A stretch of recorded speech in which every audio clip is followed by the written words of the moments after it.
दोस्तों, हम सभी जानते हैं कि अच्छे कर्मों को पुण्य और बुरे कर्मों को पाप कहा जाता है और पाप करने वाले मनुष्य को कभी ना कभी अपने पाप कर्मों का फल किसी ना किसी अवस्था में भोगना ही पड़ता है। फिर भी आजकल पाप करना मनुष्य के लिए एक आम बात हो गई है। कई बार तो लोग अपने पाप कर्मों को भी पुण्य ठहराते हैं। इस दुनिया में कुछ लोग तो ऐसे भी हैं जो जानबूझकर पाप कर्म करते हैं, परंतु अधिकतर लोग ऐसे हैं जो अज्ञान की वजह से पाप कर्म करते हैं, क्योंकि उन्हें ज्ञान ही नहीं है कि क्या पाप है और क्या पुण्य है। और यदि उन्हें सही मार्गदर्शन मिल जाए तो वे पाप कर्मों से बच सकते हैं। और ये आर्टिकल भी विशेषकर उन्हीं लोगों के लिए है जो ईश्वर पर विश्वास करते हैं और जो सच में पाप कर्मों से बचना चाहते हैं।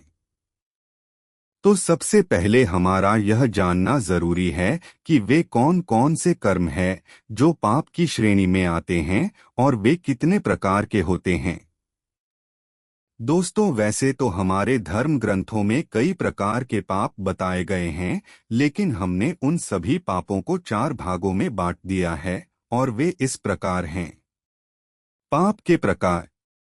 तनसा पाप, यानी जो पाप हम अपने तन के द्वारा करते हैं, जैसे चोरी डकैती करना, हिंसा करना, स्त्रियों से दुराचार करना या दुनिया के किसी भी प्राणी को किसी भी प्रकार से कष्ट पहुंचाना, तन से होने वाले पाप हैं।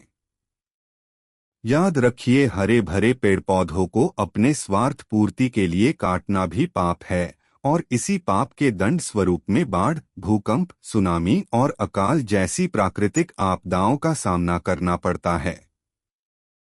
2. मनसा पाप, जो पाप हम केवल अपने मन में ही करते हैं, जैसे जैसे अपने मन में किसी के प्रति घृणा या ईर्ष्या का भाव रखना, किसी प्राणी पर क्रोध करना, किसी स्त्री के लिए मन में बुरा विचार रखना या किसी का बुरा चाहना मन से होने वाले पाप हैं।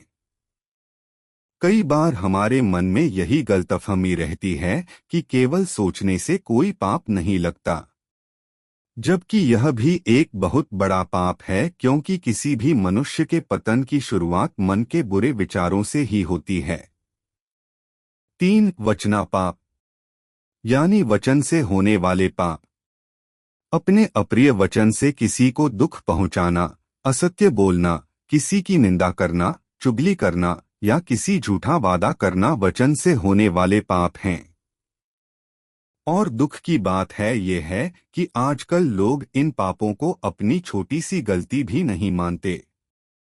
लेकिन एक बात हमेशा याद रखें कि पाप छोटा हो या बड़ा पाप होता तो पाप ही है और उस पाप की सजा हमें किसी भी हाल में भोगना ही पड़ेगा। 4. धनसा पाप, यानी धन से होने वाले पाप, जैसे अपने धन का दुरुपयोग करना, उसे जुआ, शराब और वेश्यावृत्ति जैसे बुरे कर्मों के लिए खर्च करना, अपने धन को केवल भोग विलास की वस्तु पर खर्च करना, यह सब धन से होने वाले पाप हैं। और यदि आप सोचते हैं कि अपनी मेहनत से अर्जित किए गए धन पर केवल आपका अधिकार है, आप उसे किसी भी तरह से अपनी मर्जी से खर्च कर सकते हैं, तो आप गलत हैं। क्योंकि जैसे हम अपनी सरकार को अपनी कमाई का एक हिस्सा टैक्स के रूप में देते हैं, उसी प्रकार इस प्रकृति का भी हम पर टैक्स बनता है, क्योंकि जिस प्रकार हमारी सरकार हमारे लिए सड़क, बिजली जैसी सुविधाएं उपलब्ध कराती है, ठीक वैसे ही प्रकृति भी हमें वायु, जल और अन्न हमारे लिए उपलब्ध कराती है। या यूं कहिए कि हमारी जरूरत का हर सामान हमें उपलब्ध कराती है। करना तो दूर, हम लोग अपना पेट भी नहीं भर सकते, इसलिए हमारा फर्ज बनता है सामाजिक विकास, जन कल्याण और प्राकृतिक संरक्षण हेतु भी खर्च करें और अपने मानव जीवन का कल्याण करें। आप इसे भी पढ़ना चाहेंगे, पाप और पुण्य क्या होता है। संसार का सबसे बड़ा पाप क्या है, जानते हैं आप? तो दोस्तों, आशा करता हूं कि आप मेरी बातों का महत्व समझकर आप पाप कर्मों से बचने का प्रयास करेंगे और अपने मानव जीवन को सफल बनाएंगे। यदि आप अपने जीवन में किसी उलझन के शिकार हैं तो कृपया नीचे कमेंट बॉक्स में प्रकट करें। वीडियो अच्छा लगे तो लाइक कमेंट जरूर करें।